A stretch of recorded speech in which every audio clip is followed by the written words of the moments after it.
अस्सलाम वालेकुम व्यूअर, कैसे हैं आप सब। उम्मीद करता हूँ सब बाखैर आफियत होंगे। अल्लाह शाद व आबाद रखे।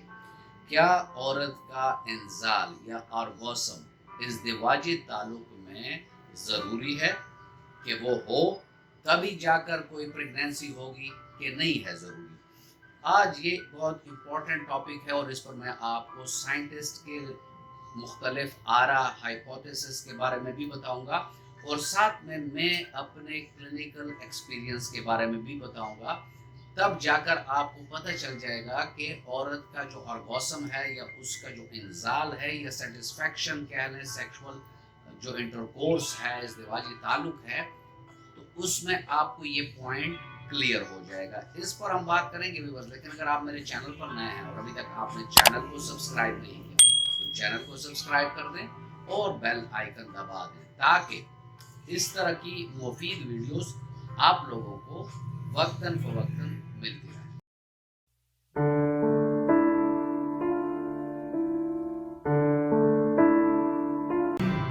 विवर, औरत का इंजाल या ऑर्गोसम या सेटिस्फैक्शन इज़्दिवाजी ताल्लुक में ज़रूरी है कि नहीं है।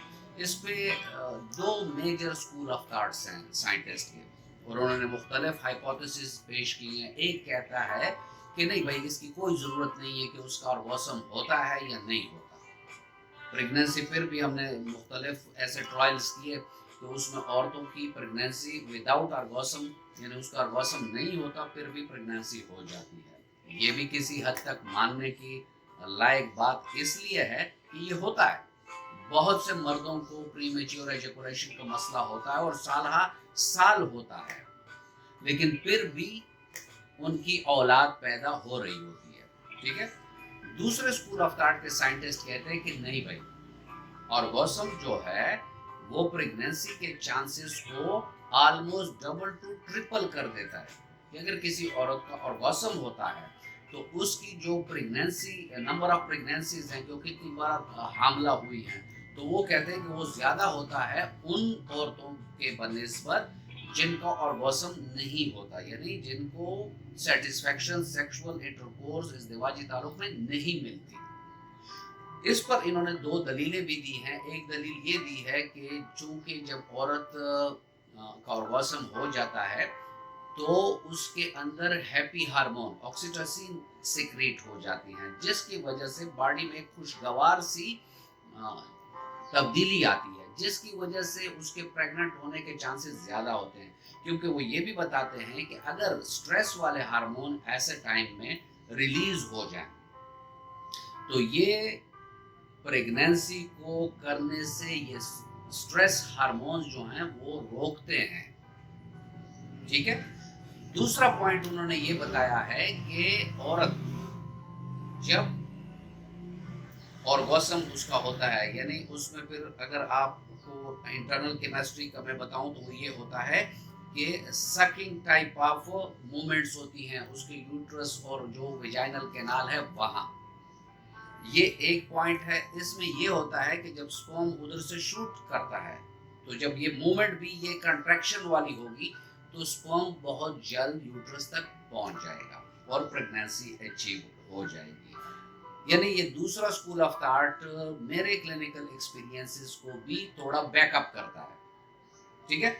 हमारे क्लिनिकल एक्सपीरियंस में ये आया है और मैंने पिछले ही दिनों एक वीडियो ऐसी बनाई थी जिसमें स्पर्म की नेचर बताया था कि इसकी केमिस्ट्री जो है वो स्लाइटली अल्कलाइन है, 7.2 टू 7.4 है अकॉर्डिंग टू WHO। और जो वेजाइनल कैनाल है और यूट्रस तक एरिया है ये एक एसिडिक मीडियम है। ठीक है। और जब भी स्पर्म, ये भी रिसर्च स्टडी मैंने उस वीडियो में कोट की थी कि जो स्पर्म एसिडिक मीडियम में जाता है वो फर्स्ट मिनट पर अपनी मूवमेंट खत्म कर देता है। स्पर्म मूव नहीं करेगा तो वेजाइनल कैनाल में ही पड़ा होगा, वो उधर जाएगा ही नहीं यूट्रस तक। ठीक है। दूसरा, अगर स्पर्म 10 मिनट तक एसिडिक मीडियम में रहता है तो उसकी डेथ हो जाती है, फिर क्या प्रेगनेंसी होगी। ठीक है। फिर मैंने उसी वीडियो में जो से आपको बताया था कि औरत एरोजल में, यानी जब उसको ख्वाहिशात आती हैं और वो क्लाइमैक्स के करीब जाती हैं तो उसके जो इंटरनल म्यूकोजा है वो कुछ सिक्रीशन करने लग जाती है ताकि वो एसिडिक मीडियम जो है वो अल्कलाइन की तरफ चला जाए। ایک تو وہ سلپری سا ہو جاتا ہے وہ پاتھ وے، دوسرا الکلائن طرف چلا جاتا ہے، یعنی اس میں ایسیڈیٹی کم ہو جاتی ہے، تو وہاں بھی اسپرم شوٹ کر کے جائے گا۔ تو اب اگر اسپرم شوٹ کر کے الکلائن ٹائپ کے میڈیم میں جائے گا تو پریگنینسی ہوگی کہ نہیں، عورت کے ویجائنل خشکی ہوگی، اس میں تیزابیت ہوگی، اس میں اسپرم جائے گا۔ تو یہ وہ میری کلینکل پوائنٹ تھا کہ میں بھی دوسرے اسکول آف تھاٹ کا قائل ہوں کہ جن عورتوں کو orgasm ہوتا ہے ان عورتوں کی نمبر آف پریگنینسی زیادہ ہوتی ہیں۔ بینگ اے مسلم ہمارا ایمان ہے کہ دینے والی ذات اللہ رب العزت ہے، وہ جیسا بھی کرنا چاہے جب کرنا چاہے اس سے کوئی پوچھنے والا نہیں ہے، اور نہ ہماری باتیں کوئی امپورٹنس رکھتی ہیں اس کے کن فیکن کے سامنے، ٹھیک ہے؟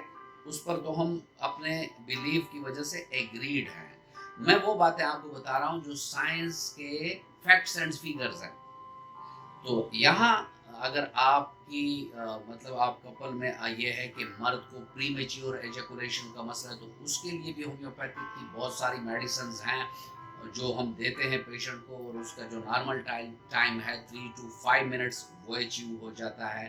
اگر عورت کے ویجائنل خشکی ہے تو اس کی ہومیوپیتھک کی میڈیسنز ہیں وہ ہم دے دیتے ہیں، اور ساتھ میں اگر اس کو تیزابی ٹائپ کا لیکوریا ہے، کیونکہ تیزابی لیکوریا میں بھی اسپرم سروائیول نہیں کر سکتے، تو اس کی بھی ادویات ہیں۔ عورت میں سرد مہری ہے، ان تمام پر آپ میری ویڈیوز دیکھ سکتے ہیں جو آپ کے وومن پلے لسٹ میں آئی بٹن پر آپ کو اس کا لنک مل جائے گا، تو یہ آپ دیکھ سکتے ہیں، اس میں میں نے تمام ان پوائنٹ کو ہائی لائٹ کیا ہے، اور میری جو بھی باتیں ہوتی ہیں اس کے پیچھے آپ any time research back up دیکھ سکتے ہیں، کیونکہ میرے دیکھنے والوں کو وہ معلومات ملنی چاہیے جو ایتھینٹک ہوں، جن کا کوئی بیک اپ ہو، کیونکہ جتنا ان کو سچی بات ملے گی اتنا وہ ان پر عمل کریں گے اور اتنا ان کے چانسز بڑھیں گے فرٹیلیٹی کے۔